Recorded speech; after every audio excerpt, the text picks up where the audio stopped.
What's up, everybody? It's Jeffrey Lyles. You're watching and listening to Lyles Movie Files. Joining me, as always, on this fine Wednesday is a little brother Jayce. How are you, bro? Shot. Doing good. Good. So, yeah, we're not gonna break all these down just because of all kinds of things. But did you like Walking Dead this week? Aaron kind of he tried to hit his red Rick moment. I was kind of interesting, but after you wake up from a dream where it's everybody's coming at you from all sides, I can see being freaked out for a couple bits, and you need to let off some steam. I really liked how his nightmare deal focused on all the villains that they fought. Like that was kind of cool. I wish there was some kind of way they could have said like maybe like a button. Hi, I'm Negan for a savior. We had the wolves, we had everybody else, and it was like, all right, cool. Um, I really like this episode, and probably not shocking because Daryl and Carol weren't at the forefront, and everybody else is fair game. And this is what the show does so well when they do it right, where they focus on other characters, where we like Aaron, we like Jerry, and we're not sure if in any scenario something bad could happen to them. We know Carol's in bubble wrap, and Lydia is, she's also in that category if something had happened to her. I don't know if I've ever gotten to the point of, oh, I really care and really like Lydia, but I don't dislike her, which in a show like Walking Dead at this point is far more important than whether I like somebody. We got to see Judith deal with some emotional fallout where it's like, yes, this is how a kid should react to her brother being dead, her dad being presumed dead, and her mom just deciding, I'm going to go shoot Black Panther 2, so peace out. And I think that was the dumbest thing ever in the show. Well, one of the dumbest things ever. I mean, it's like, why in the world would she leave her kids with this crew? I mean, they're a bunch of screw ups. So, yeah, I hated that. How many communities had they lost at that point? Quite a lot. Like, I mean, basically all of them.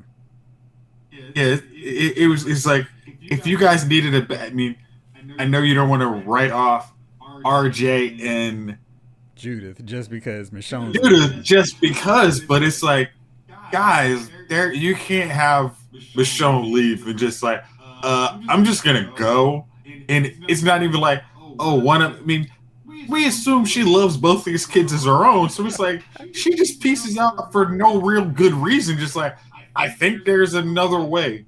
So instead of actually taking my kids where I can actually, look out for them, I'm just gonna leave them with you scrubs and Daryl Yeah, and Carol, because you guys are the most stable people ever, right? not so much. So yeah, that part has always been a little dicey for me. I'm sure Judith's mom and dad appreciate her still getting a paycheck and still being able to be on the show, but it's still one of those deals where it's like, I think you guys should have thought that through a little better. Then we also had Negan and Maggie go at it again. Like you're just got your head in the clouds. This is not working out, Maggie. We need to leave.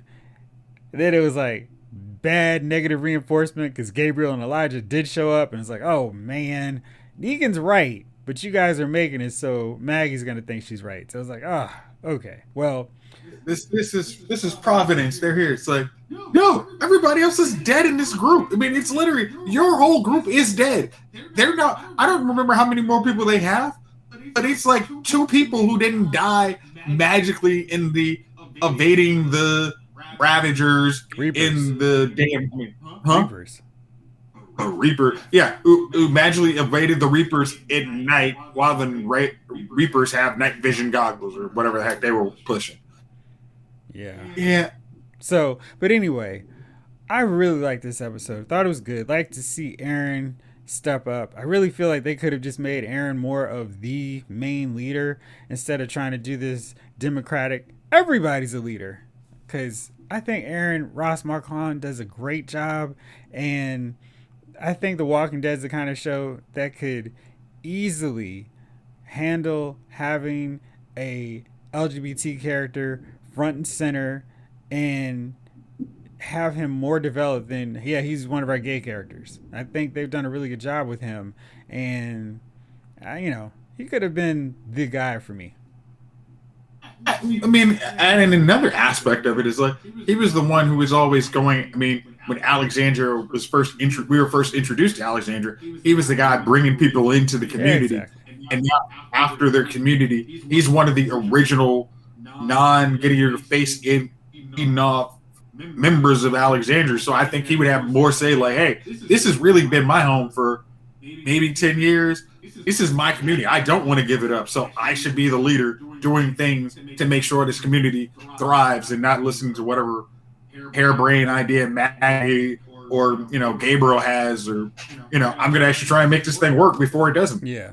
And then another thing was the Commonwealth, and one of my frequent commentators on TV reviews, Tim Reeves, pointed out that the Commonwealth is actually the smartest group in all these communities because they have their people out in armor, thus negating any possible way to get eaten by walkers. And it's like, you're absolutely right. I mean, this is something they should have done a long time ago. But the Commonwealth found a Halloween shop with a bunch of first order stuff, and we're like, yes, that's us. And that works perfectly. Okay. I'm going to give you the one reason it is not a good explanation on why other communities might not have done this. Beside a Halloween store in the area. No. Remember, I mean, gosh, what's my man? Ezekiel's crew actually had armor, and they at least had, they were doing something similar. I'm not wearing hockey pads. They were wearing football pads. Shoulder pads. Hey, at least it was at least it was some kind of protection from just random bites. And you remember how often they got bit by walkers? Not that often. Well, they didn't. It was just when they started hanging out. It was when they started hanging out with Rick and the boys. That's when they started getting got. But it's more Rick and his crew always had to deal with more so people issues than walkers. And then, except, when Alexandria gets overridden, most of the time they're dealing with people. So a bunch of first order armor is not going to be the best thing in the fight against dudes who actually can figure out how to get rid of that All stuff. I'm saying is, as many times as we've seen people get killed by walkers, having some light armor or just some, hey, let me slip on the shoulder arm pads gear, and then if I can find it, my knee pad stuff and shin protection. I don't know. All right, so the last thing with the Commonwealth was Eugene's on his date with Stephanie. Now, there's some sites who have prior knowledge of stuff that's existed in the comic book, so they're doing the, oh ho, bet you didn't know this is going on. And it's like, okay. I mean, I really thought there was some significance to the lady getting ice cream before him, cut the line with him and Stephanie.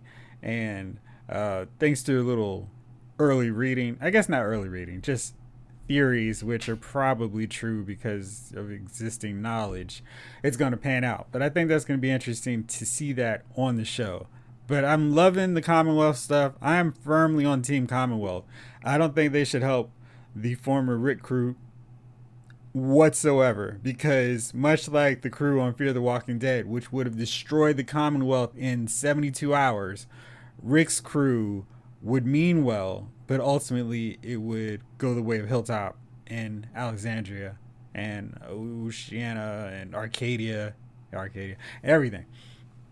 I mean, but you're really looking like Alexandria was a thriving community until Rick basically got in his head. He's like, well, if they don't understand reality, we're going to take this son JoJo over. And that, and that brings, you go talk to Hilltop, then you bring Negan over there too. Yeah. Hey, guess what? Again, it's Rick and his crew that are always a downfall. And after you interview Eugene, who's been around for all of it, after he says, hey, I really need you to help him, I'm like, oh, hell no, I'm not helping them fools. Like, no, man. Dude, if I could put a brain eraser and make you forget about these guys, that's what's happening. Like, I don't trust them. Like, bad things follow them dudes. I'm good. 100%. All right, so let's get on to the actual show since I was not talking about Walking Dead, yet we still managed to talk about Walking Dead. So, this November 12th is going to be Disney Plus Day because no day on the calendar can just be its day. It has to have some significance. But for people who are on Disney Plus, that is when Shang-Chi and the Legend of the Ten Rings will be available. No premium access needed. You can just watch the movie. They're also going to have a Boba Fett special spinoff, kind of looking at Boba Fett in advance of the book of Boba Fett. So Disney CEO Bob Chapek said, we'll be surprising people with offers, and it will be an annual thing. We're going to have new content released against one of our 4 key franchises. I assume those 4 are Marvel, Star Wars. I am blanking on the other 2. Avatar. Yeah. All right, so we're gonna have some preview footage of the Book of Boba Fett. Jungle Cruise will also be available for free, so if you missed it, you can check it out then. I like that movie. I thought it was good, or good enough. It kind of falls apart, kind of trying to be Pirates of the Caribbean, but for free on Disney Plus. I think it's perfectly entertaining. They're also gonna have a new Disney Plus original movie, Home Sweet Home Alone. I think I would like this if Macaulay Culkin was older, trying to get teenagers who were trying to break into his house. Maybe like a Don't Breathe, but I think that takes it to a totally different movie. Jeff, that's a little darker. Yeah, I'm just trying a to bit. They're gonna have some series of shorts from Walt Disney Animation Studios called Olaf Presents. Olaf is going to be retelling several classic Disney tales in his own unique manner. We're going to see some fan favorites of other Disney shorts. They're going to have The Simpsons pay tribute to Disney Plus marquee brands. So I guess we'll see Bart as the Mandalorian, Homer as Captain America, something. Let's see. And then we're going to have a special celebration of the Marvel Cinematic Universe on on Disney Plus with an exciting look towards the future. You know what that means is probably some teases of Moon Knight, Miss Marvel, maybe one of those movies coming up. So lots to be excited about. Okay. But if you're go ahead. I was going to say now, is Olaf going to have a disclaimer that some of these shorts don't represent the view of Disney now and today? No, that's part of this retelling. So it's going to be classic, sanitized, modern era Disney. So no worries there. Don't worry. All right. So one person who is not really happy with Disney is Marcia Lucas, not Lewis. She is George Lucas's ex-wife and the Oscar-winning editor of Star Wars. She has some thoughts on the sequel trilogy. Please share. Here is horse carcass, and here's my wooden object. But because of the person saying it, I felt it was absolutely, positively worth sharing. Okay. This is from Howard Kenzingen. Oh gosh. I'm butchering this guy's name. It's J.W. Rensler's new book about a producer's life. I will try to figure out how to pronounce Howard's last name because I don't like when people butcher stuff like that. But my apologies. So anyway, Marcia Lucas has some comments, and she is talking about Kathleen Kennedy. She says she's a wonderful woman who's really smart and really bright. Just not a fan of what's been done to Star Wars. Now that she's running Lucasfilm and making movies, it seems to me that Kathy Kennedy and J.J. Abrams don't have a clue about Star Wars. They don't get it. And J.J. Abrams is writing these stories. When I saw that movie where they kill Han Solo, I was furious. I was furious when they killed Han Solo. Absolutely, positively. There was no rhyme or reason to it. I thought, you don't get the Jedi story. You don't get the magic of Star Wars. You're getting rid of Han Solo? And at the end of the last one, The Last Jedi, they have Luke disintegrate. They killed Han Solo. They killed Luke Skywalker. And they don't have Princess Leia anymore. And they're spitting out movies every year. Last statement here worth mentioning. Talking about Rey. They think it's important to appeal to a woman's audience. So now their main character is this female who's supposed to have Jedi powers. But we don't know how she got Jedi powers. or who she is. It sucks. The storylines are terrible. Just terrible. Awful. You can quote me on it. Now, clearly, this interview took place before we find out the rise of Skywalker is actually the rise of Palpatine's grandbaby. So we do learn that origin, which I would have loved to have heard her thoughts after that movie, because I think it would have been even better, because it's worse. So this is absolutely zero new. I just thought it was really funny to have someone associated with Star Wars just roasted. What did you think? Honestly, I think if you could really truly, I mean, like, I don't know if George Lucas has like some clause in it that he can't, take a massive number 2 on the new franchise, but I'm sure he'd probably say the same thing. It's like, if you were just a fan of kind of the concept of Star Wars, you can understand that the new trilogy just is not that. It's I don't want to say, I hate to say this, but there was a lot of negative things in it. There was a lot of bait and switch. There was a sad agenda in the movie that didn't make any sense. And I think we're perfectly fine to spoil things at this point. Spoil. No, I'm just like the agenda. Like they just, instead of making an actually fully fleshed out like character, a female Jedi, they just like, we just need a female Jedi. What's her deal? Don't care. We gonna make anything? Nope. What about the black dude with the lightsaber? Are we gonna talk about him? Nope. We're just trying to get some black people and make them think they're gonna have a black Jedi, and then after they watch the movie, he ain't a black Jedi. He's just a dude who picked up a lightsaber off the ground and tossed it around. He's force sensitive. I'm sorry. That was in the extended universe in the book that did not make it into the movie. So he's just Ray. I gotta tell her something. What are you gonna tell her? Yeah, and I think we have crapped on that franchise so much, and that's why I myself am quite happy that Dave Filoni is putting the magic eraser to get rid of all that crap. And hopefully Jon Favreau also is like, yeah, we don't need all that too. So yeah, I mean, I very much it's even happening on Disney Plus. I still have not felt the need to, what? I'm bored for 2 hours. Let me put on Last Jedi and watch how this just goes to crap. I don't need to do that. Remind me, I still have the riff tracks of which I can watch that. So I need to watch that with something I would enjoy, because that would be funny as opposed to my thoughts on those movies. But let's give Star Wars credit, because the franchise has turned around. We've got these great shows on Clone Wars, Mandalorian. You want Bad Batch? I deliberately left out that one, but I know people enjoy people do enjoy Bad Batch, so that's awesome. Ewan McGregor said that Obi-Wan Kenobi will not disappoint Star Wars fans, and as somebody who's been involved in Star Wars, I kind of trust his take that he's not just saying it just because. All right, we already know he's going to be fighting Darth Vader, so I'm fully on board. I've got my pen, signing off. I'm ready, I'm excited, and cannot wait for that. Speaking of things that people cannot wait for, Batwoman Season 3, brother. So I just reviewed Season 2 on Blu-ray. Came out Tuesday on loudsmoviefiles.com. You can see my take on it. Yeah, I think it's much better just because Ruby Rose is gone.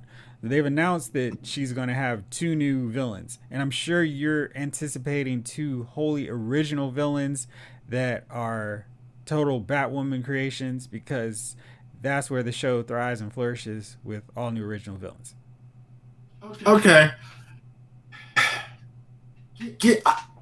As I say, Season 2 got better once they got rid of the whole "Where is Ruby? Where's Kate? And not Ruby." Same thing. When after that it got better, and now we know we are moving on to the world without Kate. And if we're, if you guys haven't watched it, don't spoil it for people who haven't watched it yet. Okay, there's still an opportunity. It's on HBO Max. I think just cut probably the early part of the first season and get to the latter half, and it's a much better show.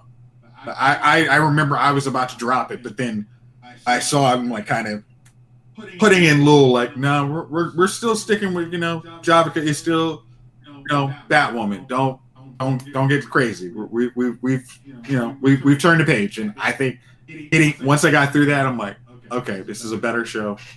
Wrap this up and go from there. And I mean, I have less hesitation to watch that show than I want any more watching the final. I don't know how many episodes of Supergirl left. Did you watch that one last night, bro? Not. I was no, it was like 2:00 when you text me that. So I was like, I'm not watching Supergirl at 2:00. That's not happening. I'm gonna do something I want to do at 2 a.m. I will watch it though. So the next time we talk, I will have watched that. And it's funny because this summer I thought it's summertime and we're approaching the fall season. But I feel like I've been doing a lot of TV reviews. It's Superman and Lois, Stargirl, Titans, and there's not a lot on the fall end, which is kind of weird. It's just the Flash. There's no more Shield. Walking Dead's about to take its break, so Fear the Walking Dead can come back, and I'm not sure if I'll be back for that. So it's just weird. It's like there's been a lot more shows to watch / review week later, and then What If, and so there's just been an onslaught of TV this summer, which is very odd. But back to Batwoman, she's gonna have some new villains, and this is familiar to people who know Batman. First one is Killer Croc, and I am very curious why this show decided to tackle Killer Croc, a character who has to look right, and if you don't make him look right, he can look bad. So I'm very curious. I mean, granted, it's just the upper half, but that's an interesting call for that show. You use the Killer Croc from Suicide Squad, like just ask him to borrow that costume. And I think it was a lot of makeup, so it's a lot of applications of prosthetics, and I don't know. I mean, it's weird. Maybe they'll just do a head and put him in a hood the rest of the time. I guess that could work, maybe, but I still think that's the kind of villain where if the movie has to work really hard to make look right, I don't know if Batwoman's budget will be convincing to pull off Killer Croc. No, now that's scary. That's sketchy. Yeah. Now the other villain they're bringing out is the Mad Hatter, and I think the appropriate term now is little person. Gotham did their take on Mad Hatter, and he was really good. The same guy was one of the leader of the wolves in The Walking Dead. And he played the character great, but I think there's just something really interesting about Mad Hatter as a character when he's way shorter than Batman, and in this case Batwoman. Because Mad Hatter in Gotham was taller than Jim Gordon. They kind of fixed some of the physical thing by getting somebody who was slender and really skinny, but I like the whole Alice in Wonderland deal with the visual. So I'm curious, what do you think about these two characters? I like Mad Hatter. I like the idea because, I mean, that's one that is not CGI intensive. You can make a couple. I mean, you could definitely throw 4 or 5 episodes about Mad Hatter, then wrap it up, and then go to Killer Croc or vice versa. I think always the sweet spot when they don't. It doesn't seem like they're going to stretch a villain for the whole season, and it's not. It's the CGI budget. As soon as you see it, it's like, oh gosh, this isn't believable. And I think that's why. Not going to another show. That's why a lot of Gotham show villains work really well, because it's like none of them were CGI. It was like you had Joker, you had Riddler, you had the Maronis and Falcones. It was just nobody was necessary CGI. It was just make a story and go from there. And if Batwoman does that, I think they'll be in a much better spot. And they did Mr. Freeze. They did Poison Ivy, Firefly. I mean, they did some pretty cool stuff with their villains on Gotham. I like that show. I mean, like Firefly was, not giant CGI. I don't remember Mr. Freeze. I'm missing Mr. Freeze was like, he had the joint. He had the gun, and he had like slick back hair. He wasn't bald. But they did the whole thing with him. Like, he ran around in a cryogenic suit. I'll show you later. Yeah, I might have forgot it. Yeah, but they did a good job with him. But Gotham was a fun ride, and one that I guess they're trying to do with Batwoman, with revisiting all these villains from Batman's past. But we'll see how that plays out. All right, so speaking of DC, a little movie came out last week, Zack Snyder's Justice League, and I know to the absolute shock of no one, it's topping the Blu-ray charts, even though it's on HBO Max, which is very interesting. I think what it is people like me have HBO Max on one device, one TV, and the Blu-ray allows you to take it wherever. So 75% of the sales were Blu-ray, and of that 75%, 38% were 4K. So this is where it's kind of weird. The stores are like, hey, come on in with 4K. It's like, nah, listen, not everybody has a 4K TV yet. So yeah. And if you go to Best Buy like mine, they don't have much of a section at all anyway. So boo, hiss to you all. So yeah, Justice League doing well. This clearly isn't going to mean anything because Warner Brothers has his head in the sand about revisiting anything of Zack Snyder in this universe. Are you surprised that it's topping the Blu-ray charts despite people being able to watch it for free on HBO Max? No, I'm actually not, because I think DC fans have pretty much figured out it's like the only way we're going to get anything we want out of DC is by literally throwing our dollars the way we want and saying like, no, we want this. We will light you up online. We want this. Like, whoever your creative directors and whatever, they're wrong. We're proving with our dollars. We want this. You might not think this. You might think we want a Robert Pattinson Batman, but we don't. We want to see, as much as you thought we would hate Ben Affleck, we like Ben Affleck. We want to see Henry Cavill is Superman to maybe, get his, second movie. Like, we want to see this stuff. And even if you want to change it a little bit, we're okay. Just give us these actors and play out this storyline. At least, a little bit. Make it, do it for 10 years, and then if it sucks, reboot it. But we've already proven we will go if you put the right product out and give your directors creative, complete control of the creativity, which we understand why Chris Nolan's like, no, I saw what happened. I'm not going to let that happen in one of my movies after Zack Snyder. So it's like, no, I'm like, give your directors like, hey, if you want to make a 3-hour long cut that nobody sees, fine. But if people want to go see a 3-hour long cut, fine. Hell, we saw a 4-hour long version of Justice League, and we were like, sure, yeah, okay. So when's the next movie coming out? Yeah, we don't plan on revisiting this. This was just a fan service that we also said some choice words to you after you're done. Yay! So yeah. So it's very interesting. Shang-Chi is going to be the top film for 2021 as we approach October. There are a few contenders that could possibly dethrone it, but I don't know with the fall and everything. One of them is No Time to Die. So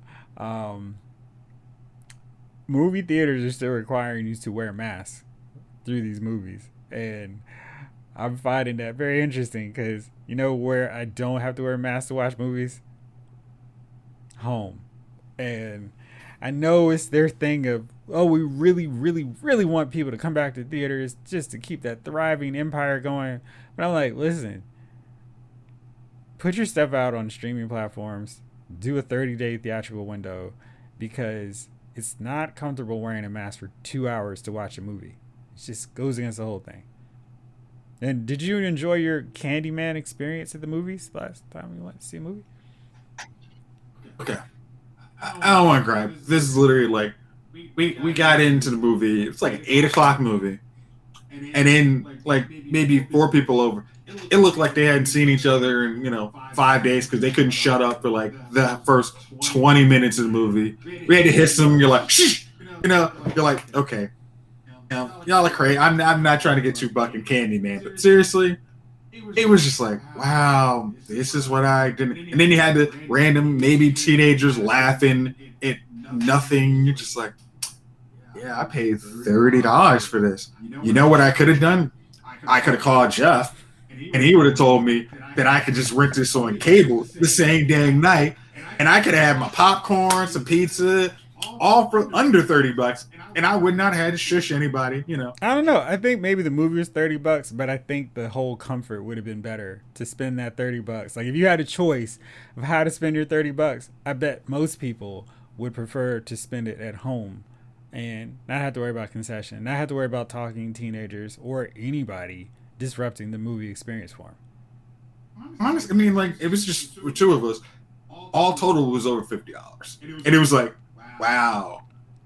And it was not a great. I mean, it's like I like the theater, I went to, but it was just like, wow, this is not what I would rather spend $50 on. When I could have easily spent $8 and enjoyed my actual 2-hour movie, and I probably would have enjoyed Candyman a little more because I wouldn't have to like just turn one ear out because I'm trying to not hear stuff. I could actually just focus on the movie. So I'll stick to my 2 p.m. showings versus actual when people actually in the theater again. Yeah, I'm very curious about the long-term future of movies because I feel like people weren't going last year, and I think people got kind of used to not going to movies, and they're seeing stuff that are blockbusters like Shang-Chi, like Black Widow, like No Time to Die, I'm sure.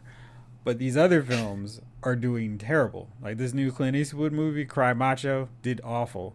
This movie that I did like, Cop Shop, did worse. People aren't going to the movies just to go.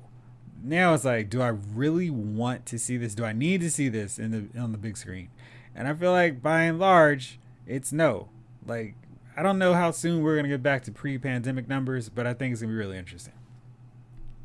I don't know. I mean, like the movies you mentioned, like No Time to Die. It's like after my last experience in the movie theater, I'm not seeing that in the movies. I mean, it's just like I can't come up with the energy to want to go see that movie. It's like eventually y'all will be on Amazon Prime, and I can wait you out. And like Dune, it seems like Dune is supposed to be like there was a original 4-hour long cut, and whatever's coming to the theaters is not that. So I'm almost gonna wait you out on Dune so I can see a 4-hour long cut in case I like the movie and not be like, wow, they really should have put that in. So yeah. I'm not putting down dollars for movie theaters right now. Smart call.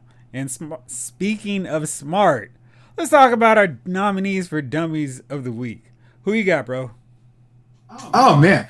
So my dummy of the week actually puts it on us, the viewers / audience / people who thought the Emmys having, so much diversity in their choices of movies and films to watch, when they basically decided to tell you, hey, we're only going to watch one drama and one comedy. And we don't care who else is nominated. Everybody else in the major acting categories getting those awards from those shows. And for anyone who thought, hey, have historic amount of representation was really going to lead to historic wins, we are dumb. So I'm actually putting the dummies of the week on us for thinking diversity and those award shows really matters. Yeah, I've gotten to the point where I just stopped watching these award shows, and results like this where the 4 main acting categories goes to all 9 people of color, I just feel like, yep, that's about right. And why stop watching these shows? Because it's like, it can't just be that, we nominate all these people, but none of them are good enough to win. So, yeah, I've moved on, and no more awards shows.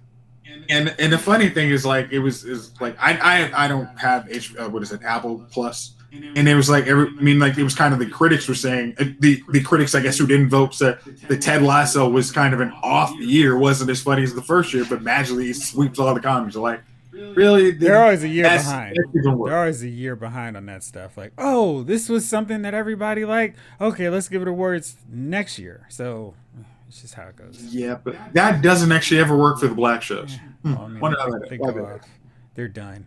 My nominee for Dummy of the Week is Disney, because they're changing up Jessica Rabbit because she's way too sexy. She's too sexy for this room, and she's way too sexy for this Disney ride. And so instead of the big red dress, the long purple gloves, now Jessica's rocking a trench coat because we can't have a character that's a parody of the sexy damsel in distress, the femme fatale, looking like a femme fatale, which I think is just funny because if you watched Who Framed Roger Rabbit, clearly Jessica was no mere damsel in distress. She was in the action. She was playing against her thing. It was, I can't help it if I'm drawing bad. And it was just like this whole twist on the whole sex pot thing. And it seems all that nuance is gone for the sake of people getting their bloomers in a twist. I mean, how many people? I mean, like you see, like little girls dressing. I mean, or like people dressing in those costumes. And I was like, oh my gosh, this isn't. It's like the worst thing in the world. It's like, really, guys? Like, you have to listen. Just because people have a megaphone doesn't mean you always have to listen to them. You can sometimes say, hey, we have other things to worry about. And for Disney not to say this is one of those things, we have other things to worry about. Yeah, I definitely agree with you on that. Dummies of the week on them. Yes. All right. So I don't know how soon we're going to talk about it, but Titans has a new episode tomorrow. And if it's anything like last week, we're going to talk about it very soon because we're on the home stretch of that season. And I need to see some improvements. I'm a little worried. Why are they jumping the gun? What'd you say? Day early on their episode? I said, why are they jumping the gun a day early on their episode? Well, it's always Thursday. Yeah. Okay. Always Thursday for that show. They don't want to get caught with the movie premieres, so they always put their stuff. HBO Max puts new movies on Friday, so they put new episodes of Titans on Thursday.